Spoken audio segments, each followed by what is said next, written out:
Hi everybody, it's Lunch with the Cardinals for Tuesday, the 24th of January 2012. I'm Rick Cole, the Director of Sports Broadcasting at William Jewell, and our weekly update show is brought to you by Hillcrest Thrift Store in Liberty. Our shows are available Monday through Friday during the school year as we bring you the latest in Jewell news. Let's flash back a little bit to the weekend. We didn't have a chance to talk much about swimming and track, but both were in action on Friday.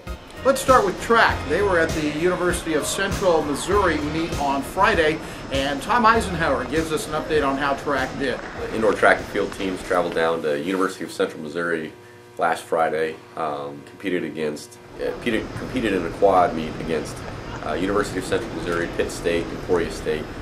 Lindenwood actually showed up with a few stragglers, but they didn't have a full team there. I was real pleased with the performance overall. In the team scoring, we took fourth on both sides. On the women's side, we lost by only 3 points, and we didn't run our 4x4. So I was real pleased with that. On the men's side, we lost by quite a bit more, but on an individual basis, we had several, I think altogether 8 personal bests achieved by 8 different athletes. We had one, actually it was our first national qualifying performance by, at least as an NCAA school, by Clint Eddier, who ran 6.95 seconds in the 60-meter dash. We had a lot of great throws out of our throwers. I'm not going to name them because we have so many that I'm afraid that I'd leave somebody out. But all in all, it was a great weekend. Also in action last Friday was swimming. Mark Gold's team went down to Springfield, Missouri, took on Missouri State. That's a pretty tough draw, and let's find out how they did.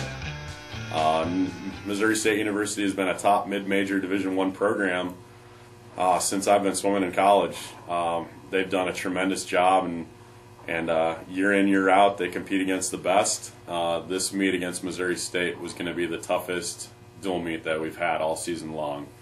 And it was rough because we just came out of probably our toughest stretch of training all season.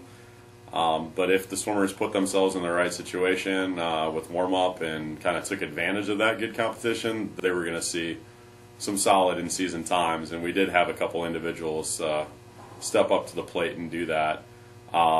Freshman Kelly Moore from Lakeville, Minnesota, went her in-season best 200 freestyle by almost 2 seconds.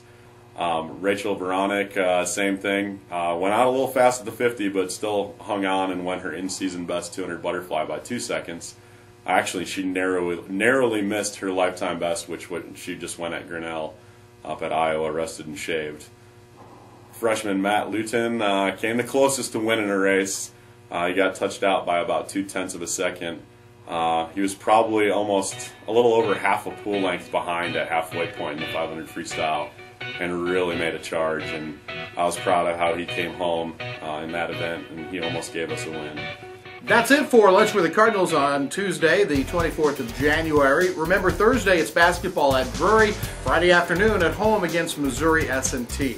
Back tomorrow with more Lunch with the Cardinals, sponsored by Hillcrest Thrift Store of Liberty.